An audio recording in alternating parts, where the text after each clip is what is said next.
when I was younger, I used to suck my thumb a lot, and my mom heard the news that there was this guy who was still sucking his thumb after 30 years, and he was married and everything, and she was really concerned that I'll turn out like that. So she tried many ways to stop me from sucking my thumb.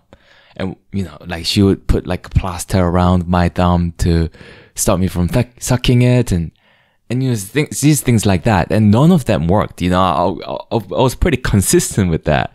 But the only thing that worked was when she bribed me, saying that if I stopped sucking my thumb, she'll buy me a Pokemon plushie. And eventually that made me stop sucking my thumb, and I got a Palworld plushie. And I don't even know why it was Palworld, but because I don't know, like, you know, I could take or leave Palworld, right? You know, it's nothing too special, but I love the plushie. You know, it's one of those that you can turn it inside out and it turns into a Pokemon. You can zip it and you can throw it, and then you can zip it up, and then now it's a Palworld and so on. Anyways, all that to say that I was a huge fan of Pokemon. You know, I still am. I feel like I still am. You know, but you know, I never was a fan of the games. You know, even when I played it for the first time, so I would have been like 8 or even younger. I thought to myself like, oh, like Pokemon is so innovative, like the idea of it all, but this is like the grindiest game in the world. And since then, you know, maybe I have played a couple more games. I know I played it up to Ruby and or Emerald, and there was the last one, you know, like I can't even remember the names of it because they all blend together, because it's just all same games but just different graphics, like, you know, like FIFA, you know what I mean? Like, so, you know, I was never a big fan. I never really played it. But, you know, me being a fan and me being a YouTube baby, I'll be on YouTube and I will see, you know, in the recommended section, new Pokemon game out, innovative game design, whatever, and I'll check it out. It looks the same, it feels the same, the gameplay is exactly the same, the main core of it anyway, and I'll be like, oh, cool, and then move on, you know. And these days, just like you guys, I just been seeing Palworld everywhere. You know, the Pokemon with guns game, right? You've heard of it. Well, when I first saw it, I was like, you know, even before I saw the name Palworld, I just saw that tagline first, the Pokemon with guns, and to me, it was just kind of like, okay, it's they're combining two things. First thing, Pokemon-like vibe, which is obviously very popular. Second thing, guns with that, you know, which is shocking. So there's a shock element to it. I was like, okay, it's going to be a gimmicky game. You know, people are going to talk about it because it's gimmicky. And after 2 weeks, no one's going to know. I couldn't have been more wrong, you know. Well, according to the statistics that I found on the internet, this is a Steam statistics, the Palworld is one of the most popular games ever, if not the most popular game. And the statistics that's showing on the screen is that Palworld has had the most peak players, and it's got the most current players right now. And there's a little bit of a confusion with the peak players. Apparently PUBG has the record, but it's not showing on the Steam because I don't know, it went free or something. I don't know the whole story of it, but apparently, anyways, Palworld, it's up there. It's either the most popular game or the second most popular game. And I hear all these reviews coming out and people saying that it's actually a really good game. And I watched the gameplay. It's fun. Like, you know, because I get motion sickness, guys. So I am not really a gamer, especially this anything not top down. You know, anything that's not LoL or FIFA, I can't play. So I see other people play so that I can take a break anytime I want. But I see it. It's fun. But then one day, right, I see this YouTube recommended video, Palworld controversy or drama or some sort. And then I see these other posts that, you know, that I went down the rabbit hole, basically. You know, I looked into it a little bit, and I've got like my 2 cents on couple of these points, and so I wanted to talk about it. Some people are boycotting Palworld, and it looks like it's mainly coming from the Pokemon fan community, and there are mainly two accusations that they're making. The first one is the unoriginality of it, and we're going to talk about them more. And the second one is the unethical use of AI. And that's the one that I want to focus on. But let's talk about the unoriginality first. First thing about the unoriginality is that they're saying that Palworld has ripped off Pokemon. And I can see why. You know, I'm not surprised this is out there. This is existing in the internet. Because even when I first just saw the Pals in Palworld, so that's like the monsters in Palworld, you can see that, you know, there is a very Pokemon-y vibe to it.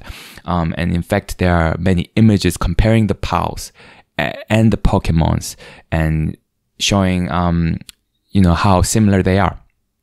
And people are claiming, you know, these people are claiming that, oh, you know, Palworld they're so unoriginal. They've just purely ripped off Pokemon.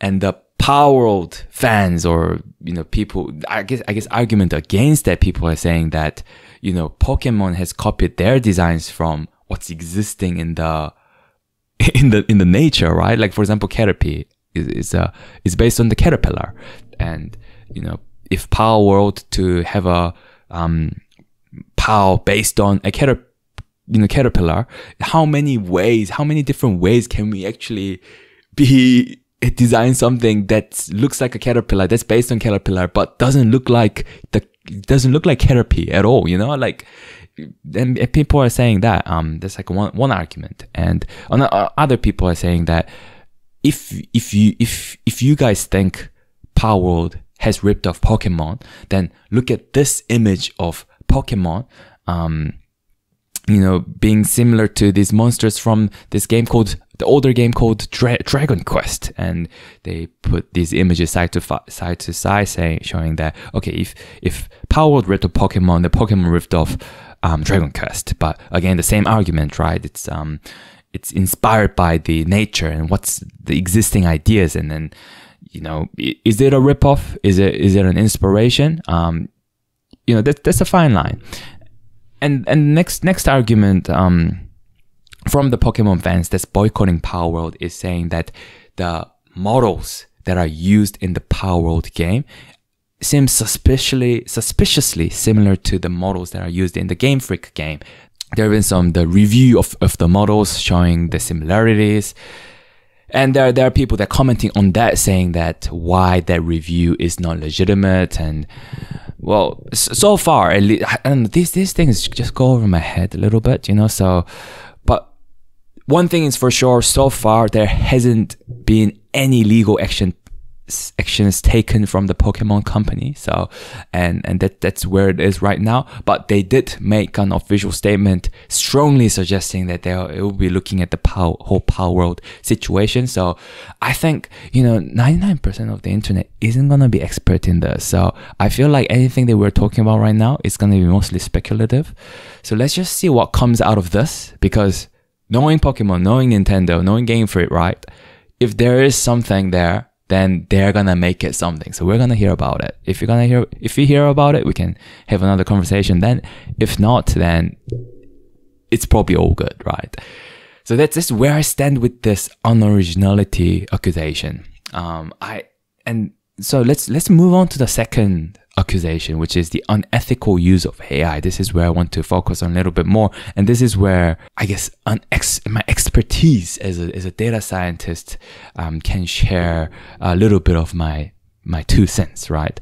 So people are saying that the Pals in the Palworld were designed by AI, and it looks like the accusation is based on the fact that the lead developer of Palworld and the CEO of the company, Takuro Mizobe, has tweeted a couple of times in the past suggesting that he's a big fan of, or he's a pro AI. You know, he's a fan of AI. In fact, he's even created this game called Art Imposter, AI for short, right? And people have found this, and they're saying that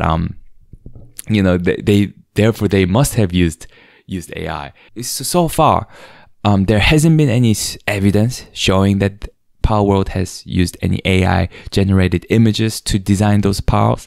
So that's where it is right now. But this was really interesting to me because, obviously there has been the concern for the AI replacing people's jobs. In this case, jobs of artists have been voiced before, right? That concern has been voiced before, but I think this is the biggest scale I've seen from the impact of that concern. It's usually just a voice, but now there's an action. The boycotting of potentially the most popular game ever, on the planet. And to me, I think there are two layers to this. And the first layer is like the easy one. Okay, if the developers didn't use AI, then okay, like everyone's happy, but second layer, say they used AI, and people are saying that, okay, there's a voice for concern, people are boycotting because they might have used AI. But my thoughts here is that is that the best approach? Is that the best approach? Here's what I think. AI, AI is a technology. Is a very, very powerful technology, and just like any other technology, it can do good and it can do harm. Either way, it's going to make a big impact in the society because it is a big technology. For example, back in the days, right, before there were strong, powerful computers, when people wanted to do complex calculations, there would be a group of people in the room sitting in a row, and they will have one task, like say, the first person will add up this number one, this line 1 and line 2, and the second person will times line 2 by 30, and the third person will divide that by 23, and then at the end of the row is like the desired calculation, and they're doing that all day, every day. And those people were calculators, people that calculate. But because with the development of software programming, and these days, say Python, I can carry out some complex calculations in my own bedroom on my laptop in a couple of minutes, and it's just through coding. Maybe if I was born back in those days, maybe I would have been a calculator, and maybe those calculators, if they were born these days, maybe they would have been like a data scientist like myself. And what I'm trying to say is, with these big technologies, AI will replace jobs. I think one of the most relevant talk about that is now the artists, because the image generation is so big now. It will replace some jobs, at least I think. However, it will also create jobs, and also it will change the definition of some jobs. As an example, if it were to replace some artist jobs, maybe it will create opportunities for people to use AI to create image generation. When you use AI, you still have to make prompts. You still have to tell it what to draw, and there are intricacies, and there are different ways of doing that. As an example, my friends would compete, who can come up with the best prompt to put into the AI model, so it can spit out the image that are creative, they're innovative, and they're expressing what they're wanting to say. So maybe the artist jobs will involve something like that instead, or maybe the artists will play around, and tweak those AI model variabilities to create different models. Maybe this model will create something quite conservative, and this model will go crazy. There's just very straightforward examples off the top of my head, but the description of the jobs might change.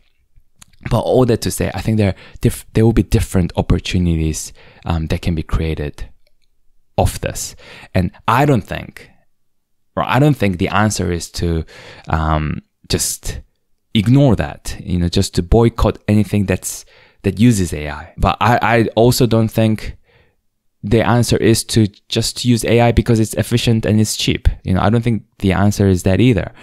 The answer would be somewhere in between. And I think rather than just boycotting something because it might have used AI, I think it's more important to have conversations and find the gray line in between those two extremes. And yeah, that's what I wanted to say.